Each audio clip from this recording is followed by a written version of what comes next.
Did you start the stand-up?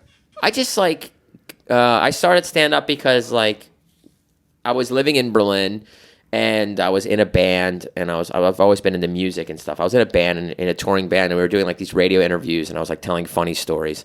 I've always been just a funny guy, class clown, And so the guy at the radio station was after the show, we were talking, we went to get ice cream. He was a super cool guy and he was just man, I can't believe how funny you are. You should really do some kind of comedy stuff.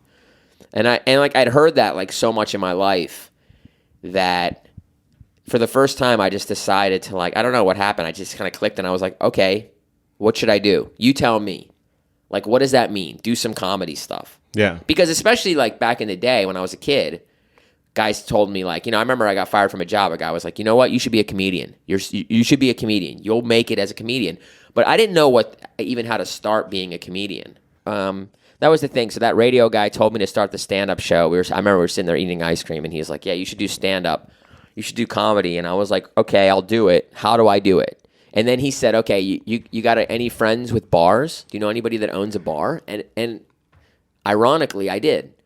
So I was yeah, I have one friend. He owns a bar. And he goes, okay, just ask your friend if you could do a show at his bar. And then, set up chairs, maybe 30 chairs and a microphone, and then tell 7 stories. That'll be a show. 7 stories. I mean, you've got great stories. If you could do 7 stories, that's a comedy show. And I go, all right, I'm going to do it. And then we picked a date. I think it was probably summertime at that point. We picked a date. And I remember I did my first show August 2nd, whatever. It'll be 8 years this August, so whatever that is, 2000, whatever. And, and then I shit my fucking pants for a month and a half.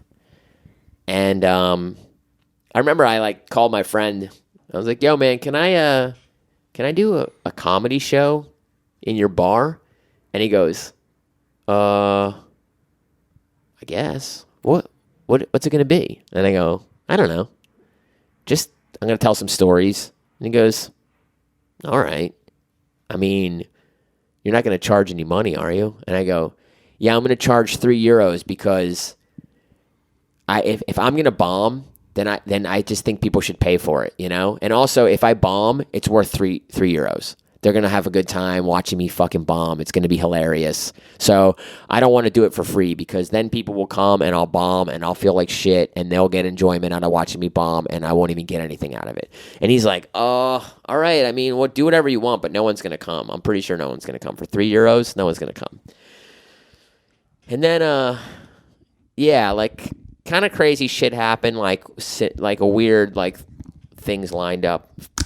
First off, Facebook was so much newer, especially in Europe.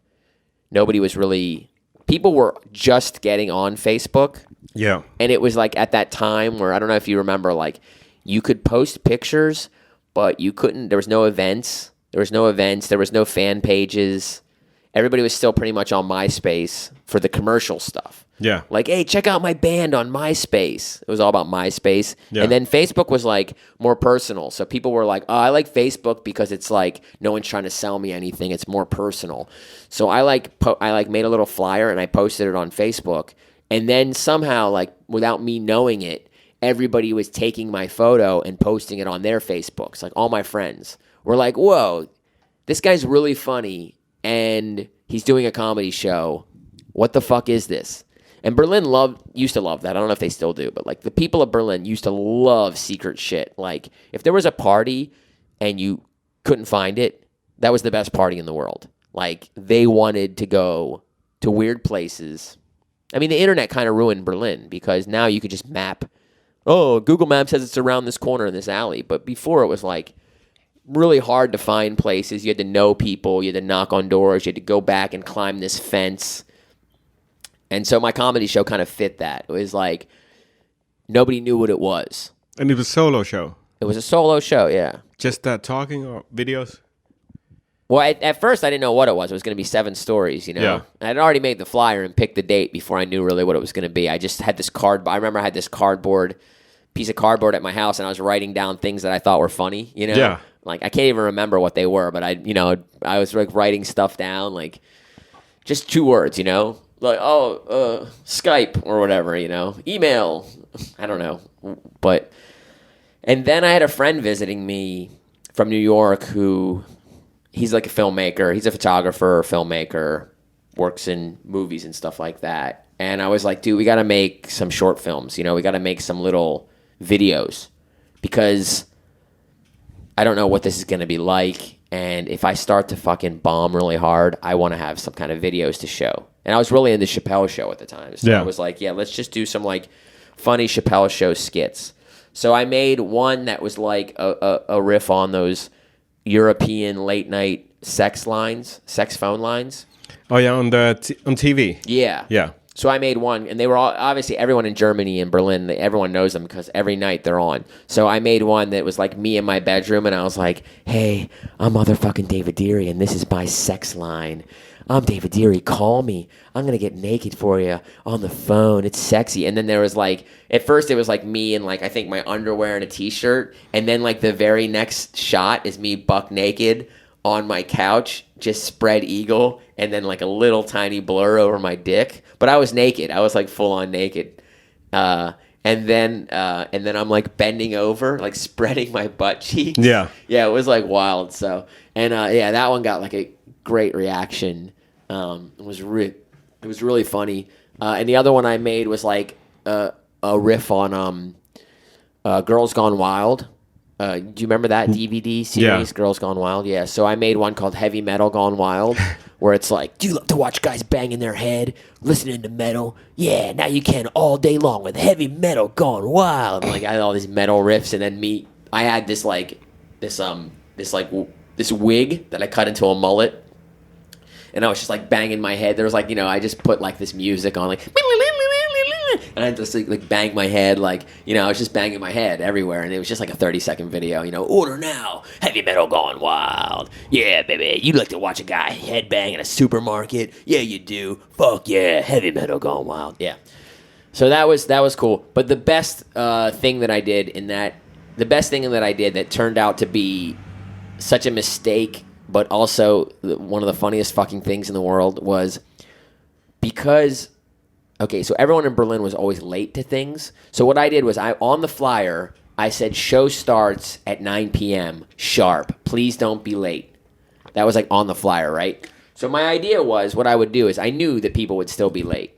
So what I was going to do was like, how you go to like an art opening and there's like a video installation where you could just watch it. Yeah. It's just kind of like in the background, and it's like cool art. You like look at it, and then you like kind of like talk to your friend and drink, and then you kind of like watch it. I was going to do something like that. I was going to do this like 30 to 40 minute video where it starts at 9 and then it's real time me getting ready for the show.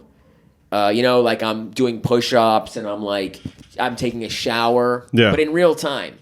It's all just like, if the shower's 15 minutes, it's a 15-minute part of the movie. Yeah. So I take a shower, I do some push-ups, I brush my teeth, I shave, I get dressed, and then I leave my house and I walk to the bar, which was about literally a 15 or 20-minute walk. Yeah. And it's real time. The camera follows me. And then when I get to the bar, I was going to in the video, when I get to the bar, I look into the camera and I go, ladies and gentlemen, it's the motherfucking David Deery show. And then the screen goes to the logo and the music comes on. And like in the video, I pull the door open. And then in real life, I pull the door open and I walk into the bar. And then the show starts, right? Yeah, that's cool. That's cool. Yeah. And I just kind of thought while the video's playing and I'm shaving and showering, everyone's just going to be like hanging out, getting there. People are going to be late, get some drinks, stand around and wait. And then when I open the door in the video, people will notice maybe on the video or not or whatever. So what happened was, in some kind of weird fluke,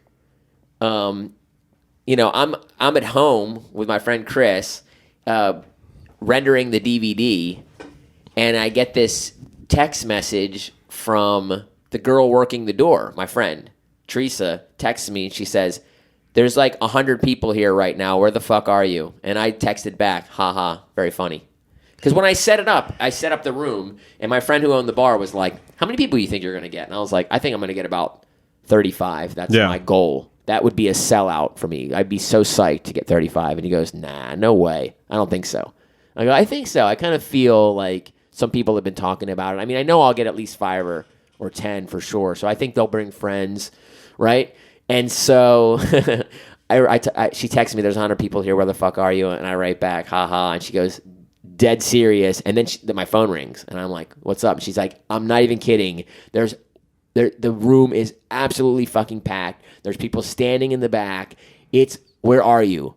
Everyone's like asking where you are. It said the show starts at 9 o'clock. It was 9 o'clock, and it's Germany. And everyone was like, okay, we go there on time when you say on time.